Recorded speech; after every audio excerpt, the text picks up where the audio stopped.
face and embrace everything I could about the American way of life. We later did what we called the summer camp experiment for 8 years in different cities that many Americans haven't even heard of. What I remember most about these moments was when I finally clicked with someone. Making a friend was a special reward. Everybody wants to feel valued and accepted, and we think it should happen spontaneously, but it doesn't. When you're different, you have to work at belonging. You have to be either really helpful, smart, funny, anything to be cool for the crowd you want to hang out with. Later on, when I was in high school, my dad expanded on his summer plan, and from Caracas, he sent me to Wallingford, Connecticut for senior year of high school. This time, I remember daydreaming on the plane about the American high school experience with a locker. It was going to be perfect, just like in my favorite TV show, Saved by the Bell. I get there, and they tell me that my assigned roommate is eagerly waiting. I open the door, and there she was, sitting on the bed with a headscarf. Her name was Fatima, and she was Muslim from Bahrain, and she was not what I expected. She probably sensed my disappointment when I looked at her because I didn't do too much to hide it. See, as a teenager, I wanted to fit in even more. I wanted to be popular and maybe have a boyfriend for prom. And I felt that Fatima just got in the way with her shyness and her strict dress code. I didn't realize that I was making her feel like the kids at summer camp made me feel. This was the high school equivalent of asking her, "Do you know what a hamburger is?" I was consumed by my own selfishness and unable to put myself in her shoes. I have to be honest with you, we only lasted a couple of months together because she was later sent to live with a counselor instead of other students. And I remember thinking, she'll be okay. She's just different. You see, when we label someone as different, it dehumanizes them in a way. They become the other. They're not worthy of our time, not our problem, and in fact, they, the other, are probably the cause of our problems. So how do we recognize our blind spots? It begins by understanding what makes you different, by embracing those traits. Only then can you begin to appreciate what makes others special. And I remember when this hit me, it was a couple of months after that. I had found that boyfriend for prom and made a group of friends and practically forgotten about Fatima until everybody signed on to participate in this talent show for charity. You needed to offer a talent for auction.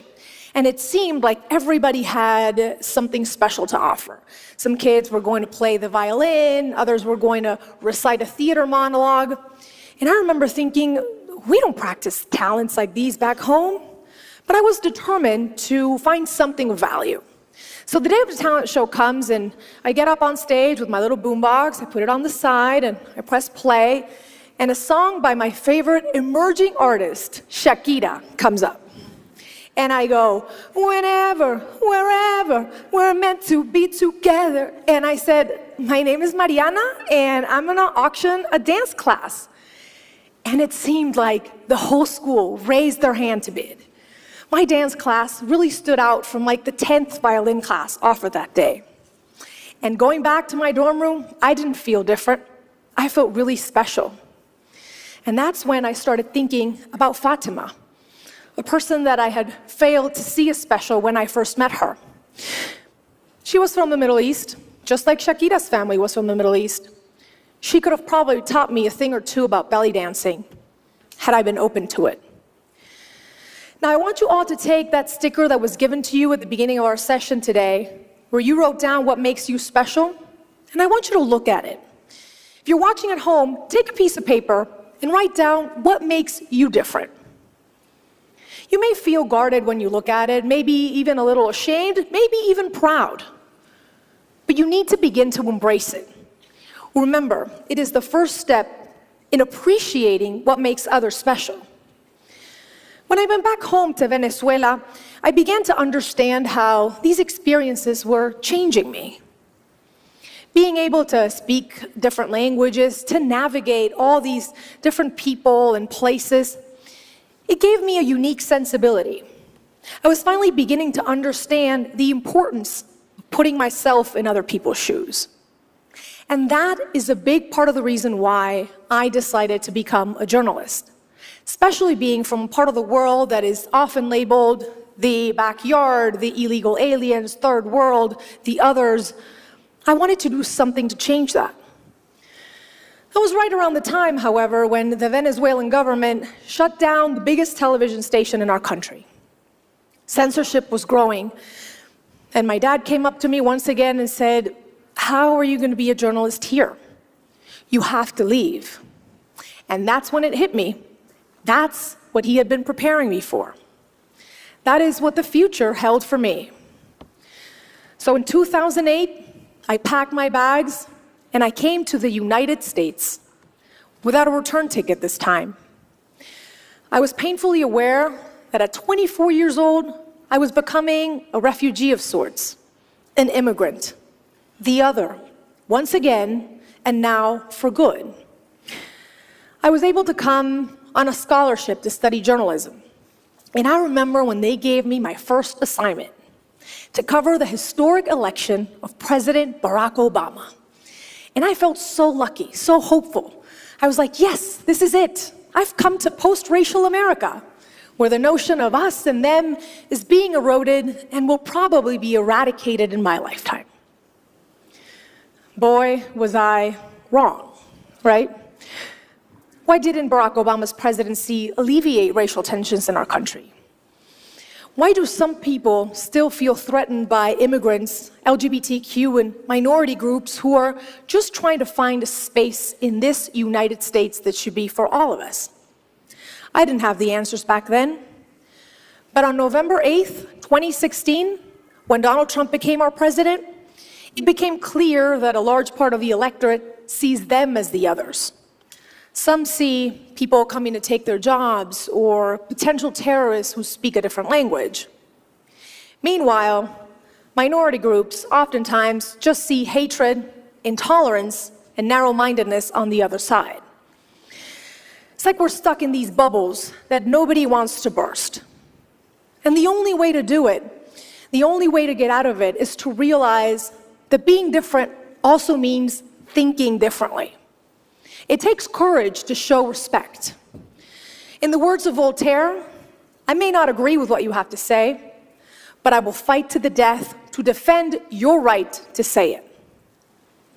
Failing to see anything good on the other side makes a dialogue impossible. Without a dialogue, we will keep repeating the same mistakes because we will not learn anything new. I covered the 2016 election for NBC News.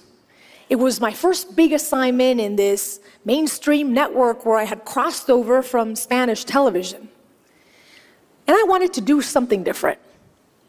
I watched election results with undocumented families. Few thought of sharing that moment with people who weren't citizens, but actually stood the most to lose that night.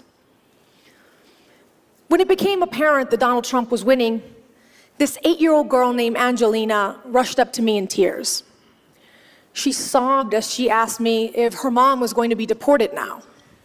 I hugged her back and I said it's going to be okay.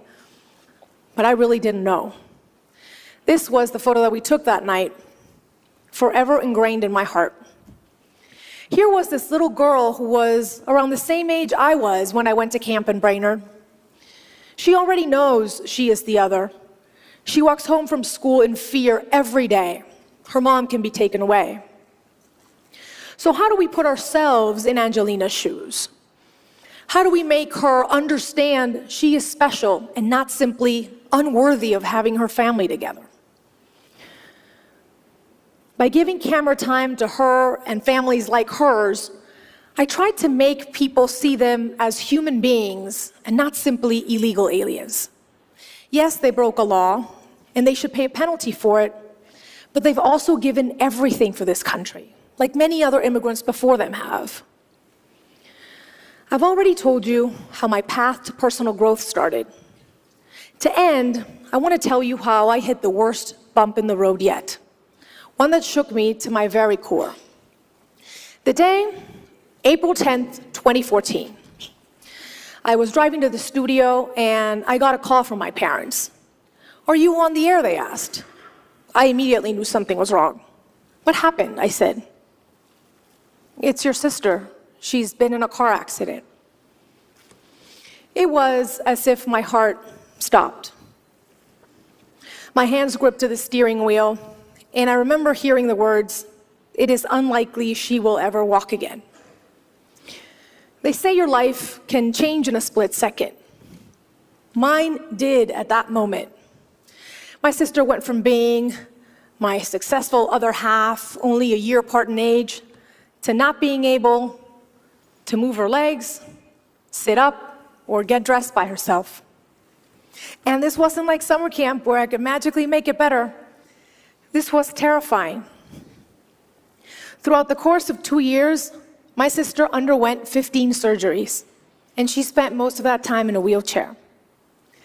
But that wasn't even the worst of it.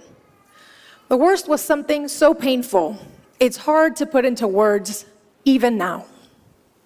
It was the way people looked at her, looked at us, changed.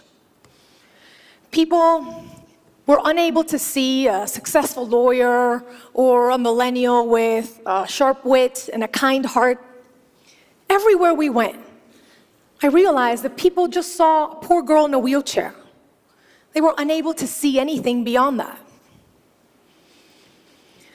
After fighting like a warrior, I can thankfully tell you that today my sister is walking and has recovered beyond anyone's expectations. Thank you. But during that traumatic ordeal, I learned there are differences that simply suck, and it's hard to find positive in them. My sister's not better off because of what happened. But she taught me you can't let those differences define you. Being able to reimagine yourself beyond what other people see, that is the toughest task of all, but it's also the most beautiful.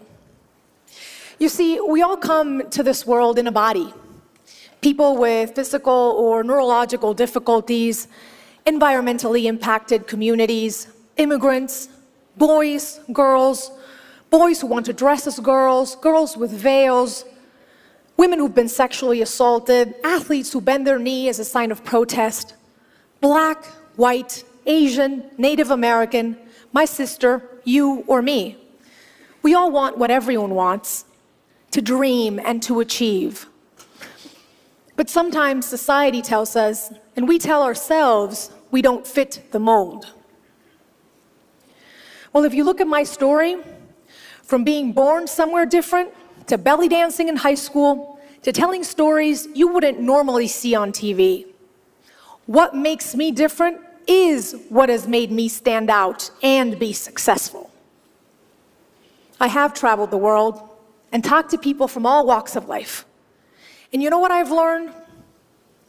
The single thing every one of us has in common is being human. So take a stand to defend your race, the human race. Let's appeal to it. Let's be humanists before and after everything else. To end, I want you to take that sticker, that piece of paper where you wrote down what makes you different, and I want you to celebrate it today and every day. Shout it from the rooftops. I also encourage you to be curious and ask, what is on other people's pieces of paper? What makes them different? Let's celebrate those imperfections that make us special. I hope that it teaches you that nobody has a